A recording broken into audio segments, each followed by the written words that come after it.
스리랑카가 결국 부도가 났습니다.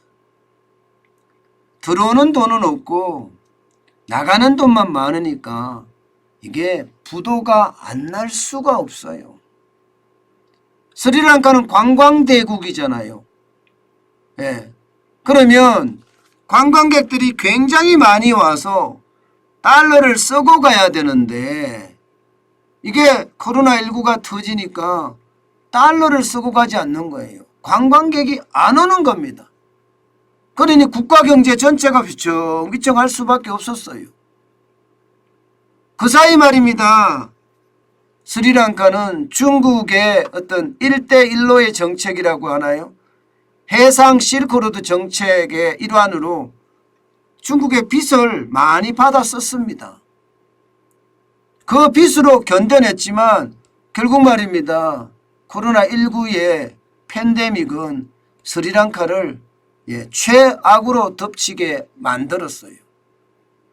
그러면서 계속 디폴트에 대한 이야기, 부도에 대한 이야기가 끊임없이 나왔습니다. 그러다가 결국 말입니다. 어저께 위라싱게 스리랑카 중앙은행 총재가 현재의 채무가 조정될 때까지 상환이 불가능하다 이렇게 이야기하면서 국가 부도를 공식화했습니다.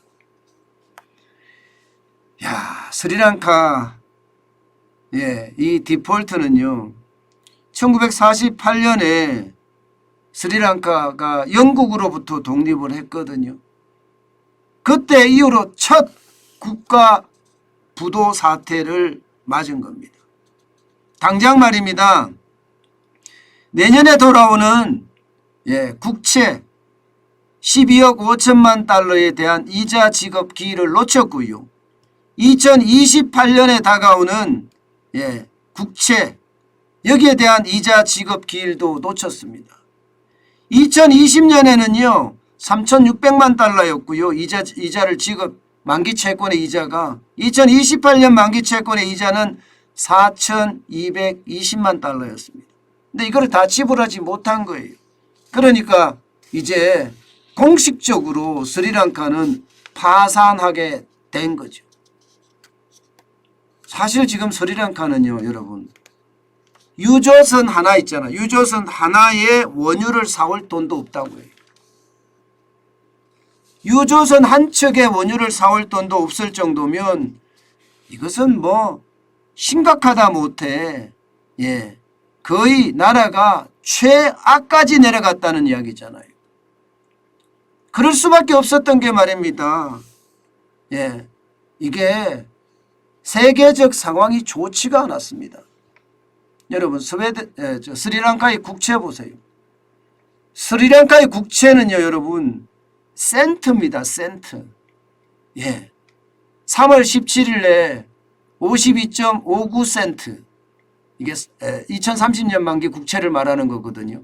그게 5월 11일 날은 37.13센트 5월 19일 날은 39.16센트 조금 뭐 올라가기는 하지만 센트라는 사실에 달러도 아니고 센트입니다.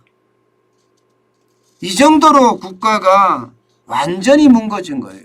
아마 우리도 여러분도 알다시피 1997년에 IMF 외환위기를 우리도 겪었습니다.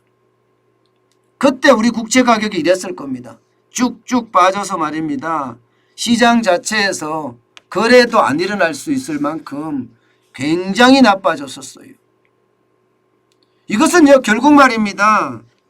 스리랑카 국내에서는 관광에 대한 문제가 생겼지만 사실은 에너지 가격이 폭등하고요. 그러면서 말입니다. 거기에 대한 부담감이 굉장히 컸습니다. 특히 말입니다. 미국의 금리 인상은요. 스리랑카 경제에 직격탄을 날렸다고 해도 과언이 아닙니다. 금리 인상이 되면 이자가 그만큼 많이 내야 되잖아요. 그러면 달러 표시 국채를 가지고 있는 이런 나라들에게는요. 이게 이자에 대한 부담 굉장히 커지거든요.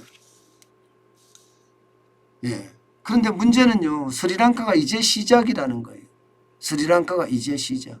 전 세계 개도국들이 뭐 이야기에 따라서는 굉장히 다르긴 하지만요. 40개국 이상이 줄줄이 부도날 위험에 처해 있다. 이런 이야기까지 나오고 있는 실정이에요. 그만큼 말입니다. 이 물가 폭등에 따르는 미국의 금리 인상 이게 시장에 영향을 미친다는 겁니다. 실제적으로 보면 여러분 보세요. 파키스탄 같은 경우는요. 헌정사상 최초로 의회가 현직 총리를 축출하기도 했습니다. 물가가 너무 많이 오르니까 13.4% 올랐거든요.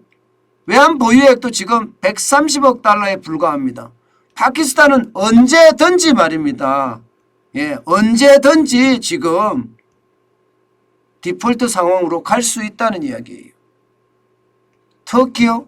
터키야 뭐 지금 말해 못합니까? 물가 상승률이 70%에 달합니다. 그래도 에르도안 대통령이 자리를 지킨다는 것, 권좌를 지킨다는 것 진짜 신기해요. 사실 에르도안 대통령은요. 중앙은행의 독립적인 통화정책을 사실상 방해하고 있거든요.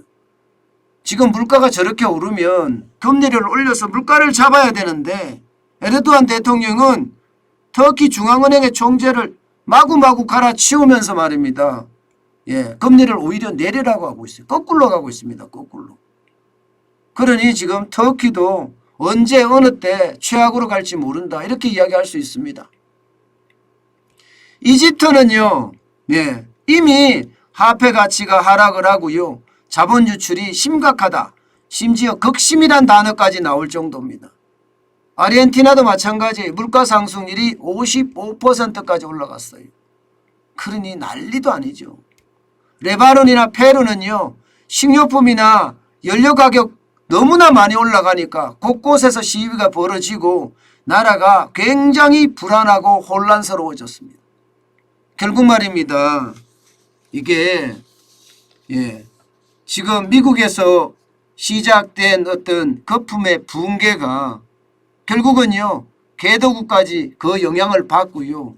미국의 금리를 인상하게 되니까 개발도상국도 지금 줄줄이 무너지는 것 아닌가 이런 얘기를 지금 하고 있을 정도입니다. 그만큼 말입니다. 시장의 위험성 굉장히 크다는 거예요. 대한민국도 저는 예외는 아니라고 생각을 합니다. 물론 경제 규모가 이들 나라와는 분명히 차이가 나지만 문제는요. 이게 물가의 상승률 이거는 거의 비슷하다는 거예요. 게다가 우리는 원자재를 다 수입하잖아요. 그에 따른 물가 상승률은 실제 통계청이 발표하는 것보다가 실질 물가 상승률이 더 높잖아요.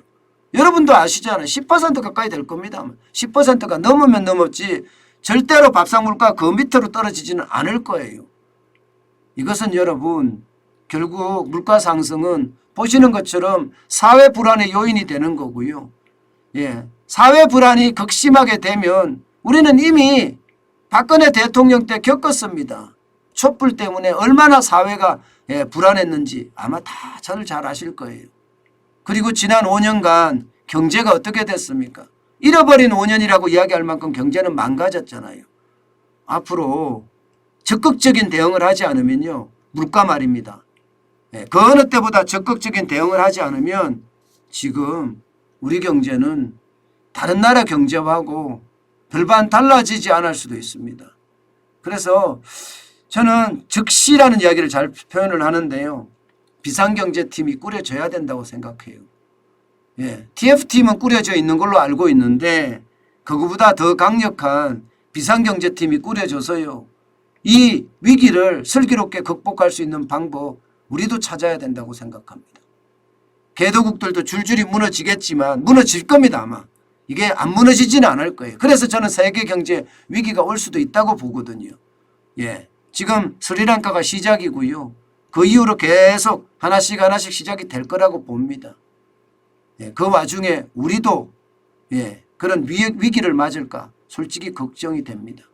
그래서 공격적이고 또 전략적인 예, 그런 정책 결정이 필요할 때가 아닌가 저는 다시 한번 생각을 해봅니다.